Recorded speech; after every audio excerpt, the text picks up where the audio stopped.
नमस्कार दोस्तों, आप देख रहे हैं द हिंद 24 न्यूज। मैं हूं आपके साथ आकांक्षा सोनी। चलिए नजर डालते हैं आज की मुख्य खबरों की ओर। मुजफ्फरनगर में भरतिया कॉलोनी में ऑल इंडिया अवाम हिंद पार्टी के राष्ट्रीय अध्यक्ष राव नदीम एडवोकेट द्वारा सद्भावना मंच के कार्यालय हेतु खरीदे गए मकान का कुछ लोगों द्वारा हुए हंगामे के बाद राव नदीम एडवोकेट एवं बेचने वाले व्यक्ति का भी बड़ा बयान सामने आया है। मकान बेचने वाले वाल्मीकि समाज के व्यक्ति ने कहा कि राव नदीम एडवोकेट ने मेरी मदद की, वो मेरे लिए भगवान समान है। आपको बता दें कि ऑल इंडिया अवाम हिंद पार्टी के राष्ट्रीय अध्यक्ष राव नदीम एडवोकेट ने वाल्मीकि समाज के एक व्यक्ति से भरतिया कॉलोनी में मकान खरीदा था। उस मकान की नीलामी होने वाली थी। नीलामी होने से पहले मकान मालिक राव नदीम एडवोकेट के संपर्क में आया और उनसे नीलामी से मकान बचाने की गुहार लगाई। राव नदीम ने उक्त मकान मालिक की मदद करने तथा उसकी इज्जत बचाने के लिए मकान उससे खरीदकर उसके मकान की नीलामी होने से बचाई। उसके बाद अपनी पार्टी समेत अन्य 3 पार्टी के साथ गठबंधन करके राव नदीम व सुक्रम पाल कश्यप ने सद्भावना मंच बनाकर उसका कार्यालय बनाने की वहां तैयारी शुरू कर दी थी।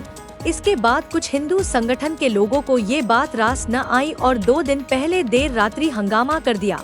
मुस्लिम व्यक्ति द्वारा मकान खरीदने का विरोध किया, जबकि जिस व्यक्ति ने मकान बेचा है उसका कहना है कि मेरी उस समय किसी ने मेरी मदद नहीं की, जब मुझ पर बैंक का कर्जा था। मेरा मकान भी खरीदने नहीं देते थे, मुझे जाति सूचक शब्द कहते थे। राव नदीम एडवोकेट मेरे लिए भगवान है, जिन्होंने मेरा मकान नीलाम होने से बचाया। राव नदीम ने कहा कि संविधान ने इजाजत दी है, कोई कहीं भी मकान खरीद सकता है। रही नमाज की बात, तो नमाज जुमे के दिन कोई घर नहीं पढ़ता, सब मस्जिद में जाते हैं। ये सब मनगढ़ंत बातें हैं। मैंने उस व्यक्ति की मदद की है जिस पर बैंक का कर्जा था। भरतिया कॉलोनी में एक मकान को लेकर विवाद चल रहा है कि यहाँ मुस्लिम ने मकान लिया है, आपने वो मकान खरीदा है, क्या है पूरा मामला?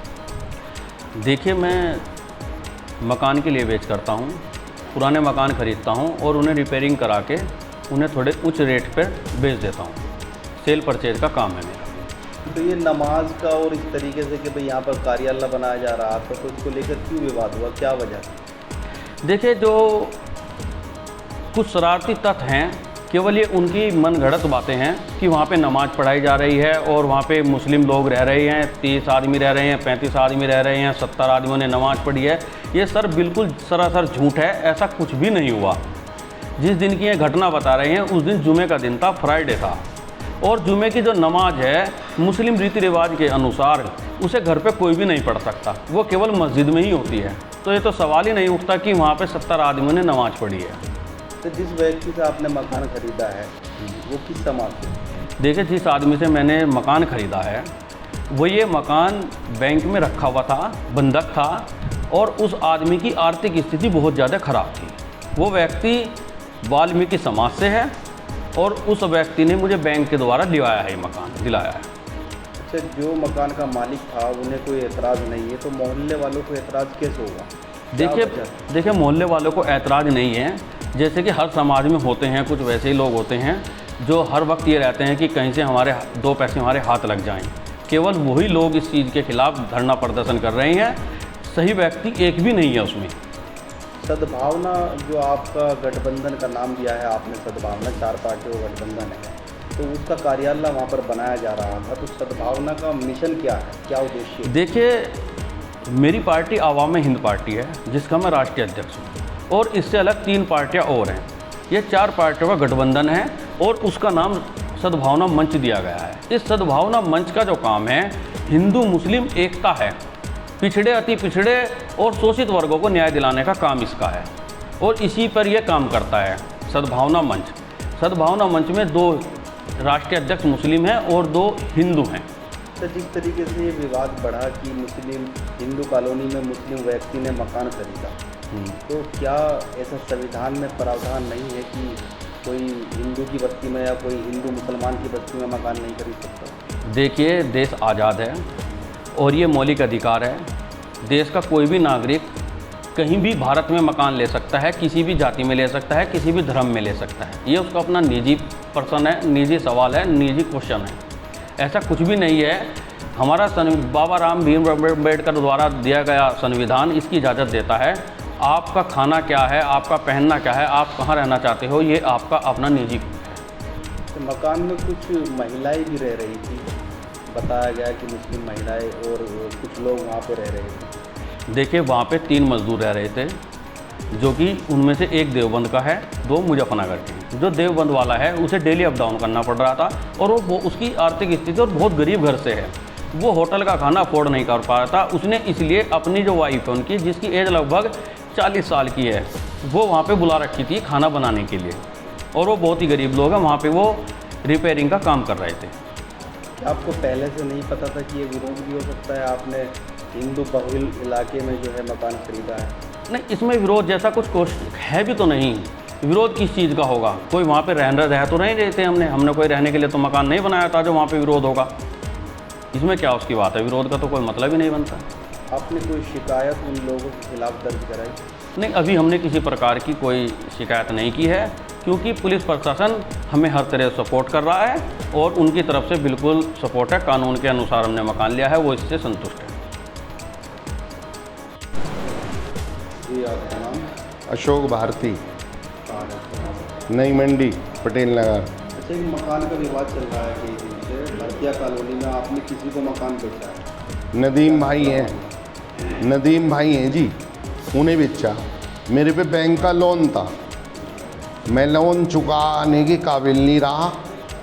मुझे अपने कारोबार में बहुत दिक्कत चल रही थी, काम मैंने छोड़ दिया। उसके बावजूद मेरे पे बैंक का लोन था, बैंक का मेरे पे प्रेशर आ रहा था। मैंने 5 साल से मैं बेचना काट रखा था। हज़ारों आदमी आए वहाँ देखने, जो भी आया था वो छुटता यूँ ही कहता, यहाँ तो दलित लोग रहे हैं, यहाँ तो वाल्मीकि हैं, यहाँ तो चमार हैं, यहाँ तो भंगी हैं, यहाँ नहीं लेने के हम। तो जिस समय आप पर बैंक का कर्जा था और आप पर जो है किस्तें नहीं दी जा रही थी, तो आपने किसी को कहा उस समय? मैंने बहुत लोगों की खुशामदे करी, बड़े बड़े पैसे वालों की पैर पकड़े, हाथ जोड़े, भावुक भी हुआ, रोया भी। मैंने कहा जी मेरी मदद कर दो।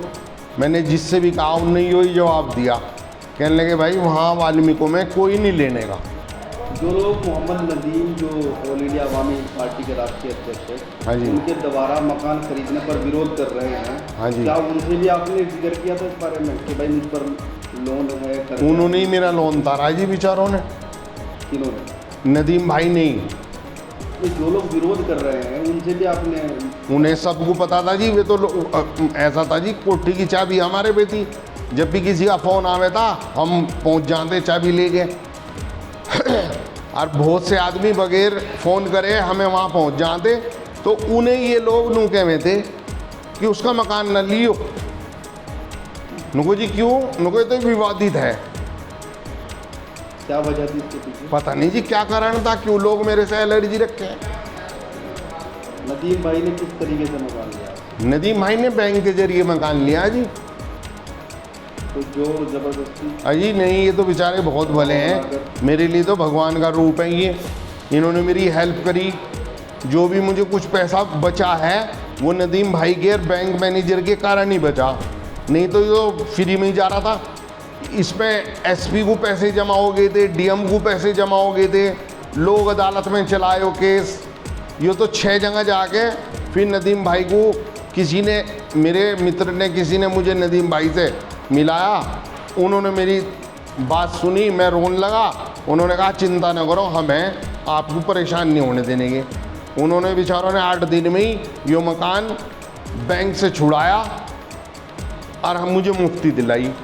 तो नीलामी तक ये नौबत आई तो? हाँ जी, नीलामी। उससे पहले आपके पास कोई आया इन लोगों में से? नहीं जी, कोई नहीं आया, कोई नहीं आया भाई साहब। बहुत खुशकिले में थे और टोंट कसे थे। हालांकि मेरा एक सबसे छोटा बच्चा है, वो कोठी पे जब भी जावे था, जब भी छेड़े थे, यूँ कहते कब आ रहे कोठी पे, कब आ रहे कोठी पे। इनके बारे में क्या कहना चाहोगे? जिस तरीके से नदीम के खिलाफ माहौल बन रहा है, हाँ जी, विरोध चल रहा है, तो क्या हाँ जी कहना चाहोगे? मैं क्या कह सकूँ, आप मुझे बताओ। अब मान लीजिए कोई किसी के खिलाफ मुकदमेबाजी या नारेबाजी या उन्हें वहाँ रहना पसंद नहीं कर रहा, तो बताओ मैं क्या कह सकूँ। वहाँ लोग मुझे नहीं पसंद कर रहे थे रहना। आपके साथ भी दुर्व्यवहार हुआ है? जी, आपके साथ गलत व्यवहार हुआ है? अजी वहाँ बहुत बार मेरे साथ लोगों से तू मैं हुई, वे मेरे मकान की पेड़ी पे बैठ के शराब पिए थे। मैंने ऐतराज़ उठाया तो इस वजह से वे मेरे से खिलाफ है। क्या इसी वजह से आपने मकान बेचा? यही कारण है जी, वहाँ का माहौल ठीक नहीं है बिल्कुल भी। वहाँ शराबी कबाबी ज़्यादा हैं, चरसी शराबी कबाबी हर टाइम पेड़ियों पे बैठे रहे, हर टाइम हर आदमी परेशान है उनसे। अच्छा, हिंदू कॉलोनी में अगर कोई मुस्लिम मकान खरीदता है तो क्या क्या फर्क पड़ता है? कुछ भी फर्क नहीं पड़ता जी, मैं तो इस बात को मानता नहीं। मुस्लिम कॉलोनियों में हिंदुओं ने बहुत मकान बना रखे हैं। अगर मुस्लिम ऐतराज़ ठान लगे कि इस हिंदू को यहाँ से काट दो, फिर काट देगा कोई, ऐसा हो जाएगा कोई। इसका कोई ऐसा कोई कानून बना हुआ है कि हिंदू कॉलोनी में मोमडन मकान नहीं ले सकता।